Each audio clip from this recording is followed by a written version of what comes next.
what's up? Slick99 here, and I got a different kind of a video for you today. This isn't my normal video, and I'm shooting this on my cell phone, but I've been having a big problem with my keyboard. I have had it for 5 years, but everything works perfectly fine except the W key keeps on sticking. And no, I didn't spill anything on my keyboard. There's nothing sticky in there or anything, so I took it apart to try to figure out what was going on. So I'm gonna attempt to fix it, and if I can fix this, this might help anybody else out there that's having the same issue as I am. This is a Corsair K57 RGB wireless. The issue that I'm having can happen to any keyboard. Now, it doesn't require a special tool to pop the keys off. You can pull them off just with your fingers, but some of them can get a little tricky, especially when you're getting inside. So one thing that you can do is you can use a decent flathead screwdriver. You want to be careful on scarring and cutting into and damaging any of the plastic. So instead of using the tip of it and then popping it up like that, I like to use the long edge and just put it right on the side. And I don't have my hand over it to prevent it from popping up, but it might pop up right now. But I just twist like that, and I just use the long edge to get the majority of it and then pop it up just like so. And as you can see, everything is still intact. It's not too bad.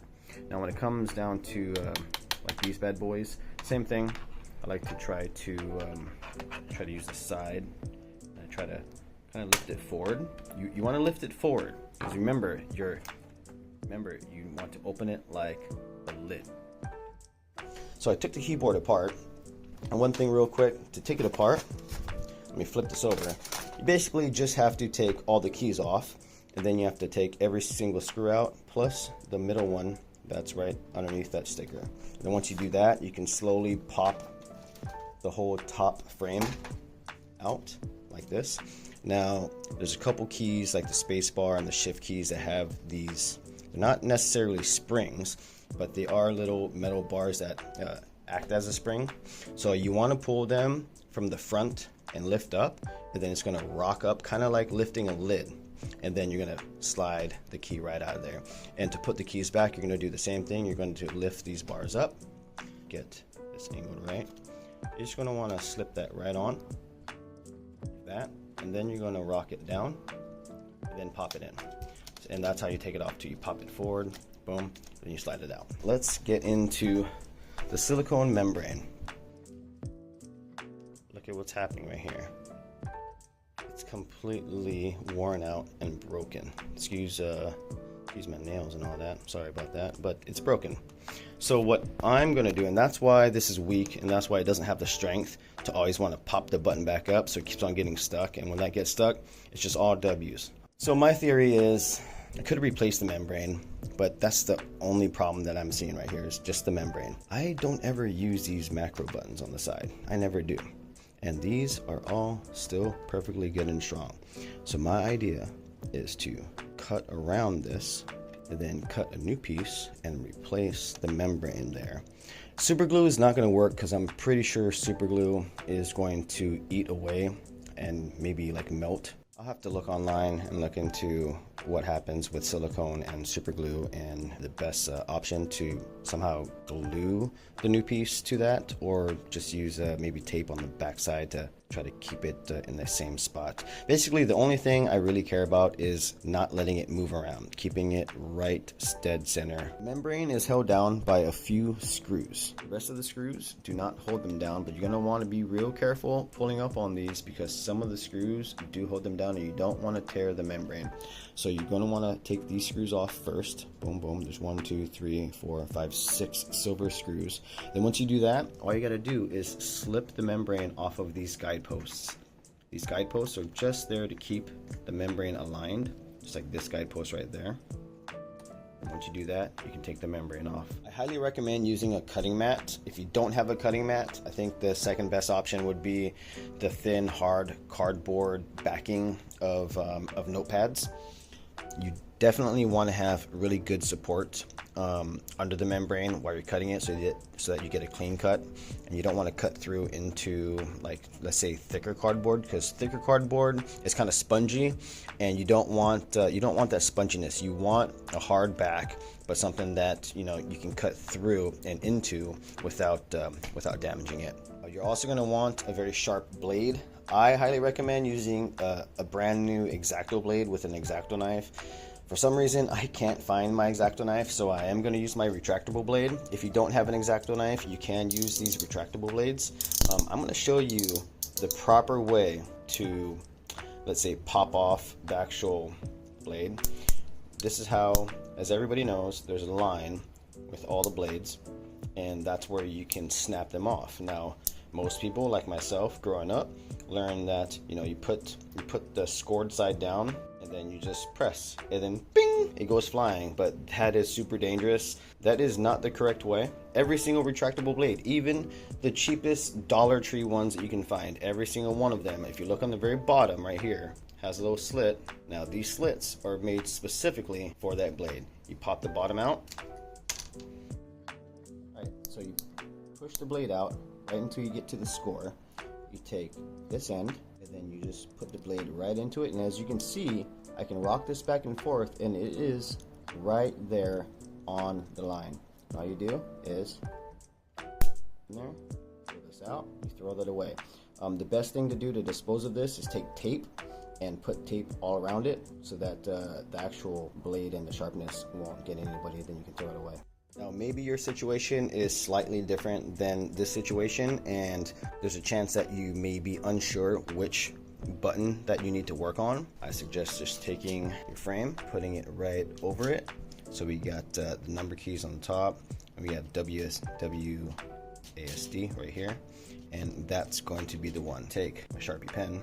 Now, I don't care about having a Sharpie in there. It's gonna all get covered up anyways. So I'm just going to go down there and put a little mark on it. Now, real quick, you can see that there's a guidepost right there.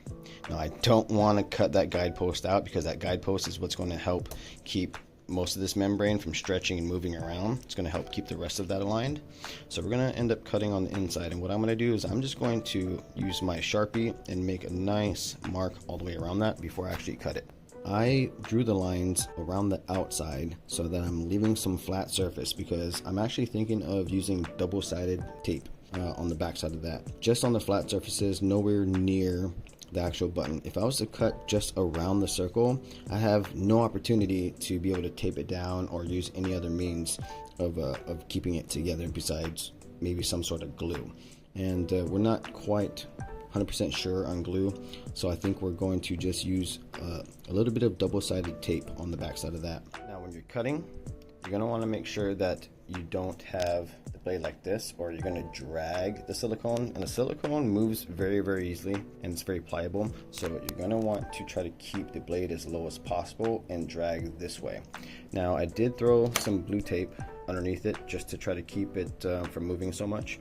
Plus, at the same time, this is actually going to cut out the tape so that I can use that same piece of tape with the same shape and have a perfect cut by using the tape on the back side of one of these as well.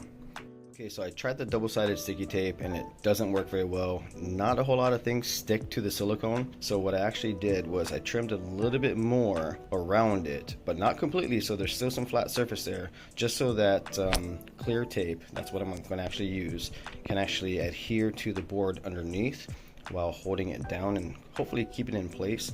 I also tried to line it up with these horizontal lines and try to keep it as straight as possible so that the button is directly right over the button underneath. All right, that's what it looks like.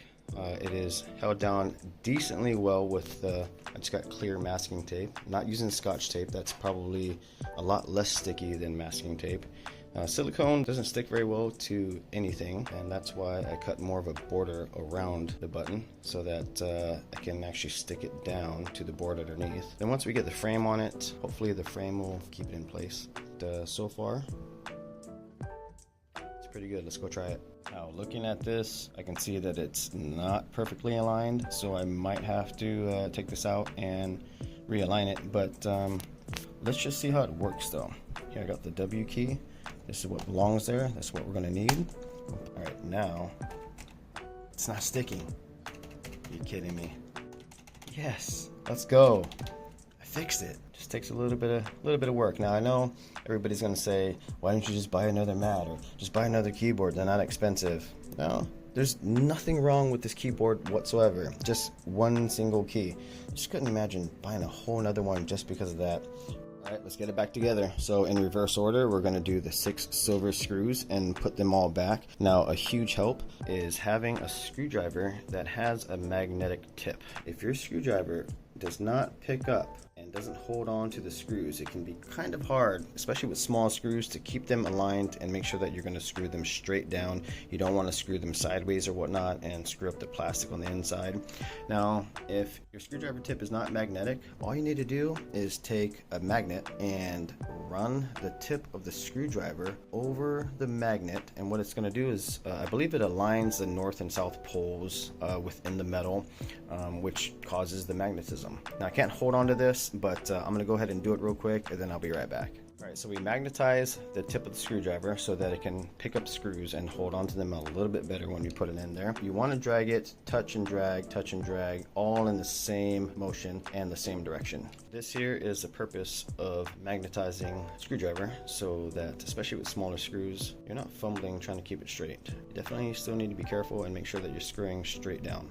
Once you got the 6 screws in, the next part is pretty easy, and it's just putting the top faceplate right back on and just squeezing and snapping all the way around the outside. Flip it over and then put the black screws back in. Another thing, when you lay it face down, you gotta screw this together. Be careful on these metal rods or these metal brackets for the keys. You don't want to bend them or push down too hard on it and actually snap any of the clasps, because if you do that, then those buttons are gonna have a hard time coming back up, like the shift, the tab button, spacebar button, and all that. Just be mindful and careful about that when you do that. When you're screwing these together, make sure that you don't over tighten these screws, because these screws go right into plastic posts, meaning that you can over tighten them very easily and strip them, meaning that the screw will just continue to spin and it won't have that grip anymore.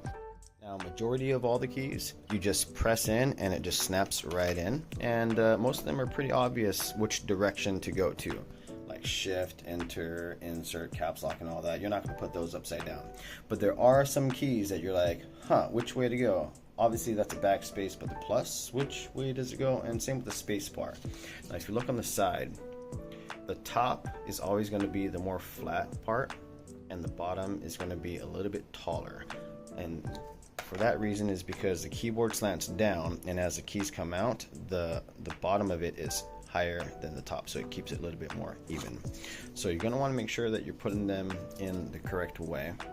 And the other keys that are going to have a little bit more difficulty is going to be the ones with these metal bars. They kind of act like springs, but really the spring is just a silicone inside of there. That was actually the whole purpose of fixing this, is that silicone was broke, so it wasn't springing back up and it was getting stuck.